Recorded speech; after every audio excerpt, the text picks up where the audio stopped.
আমাদের পূজা দেওয়া কমপ্লিট। এই যে এদিকে সবাই বেরিয়ে গেছে, এখন গেটটা একটু বন্ধ করে দেবো। এদিকে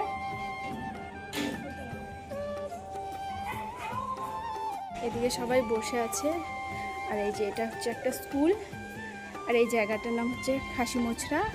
এখানে মা ভান্ডানির মেলা হয়। রাস্তাটার অবস্থা দেখো, এই রাস্তাটা ঠিক হচ্ছে, পূজার আগে হয়ে যাবে। এই যে দেখো স্কুলের স্টুডেন্টগুলো সবাই চলে এসেছে প্রসাদ নিতে। আর এদিকে দিচ্ছে দিদি, এই যে দেখো। আর এদিকে ভাই দাঁড়িয়ে আছে, দিদি ভাই এদিকে প্রসাদ দিচ্ছে, আমি আর দিদা এদিকটা দাঁড়িয়েছি। এই যে দিদা, আমরা এখন বাড়ি যাবো। আসো দিদা। তো দেখা হচ্ছে নেক্সট ব্লগে। তোমরা যারা যারা আমার ভিডিও দেখছো তারা লাইক কমেন্ট অবশ্যই করে দিও।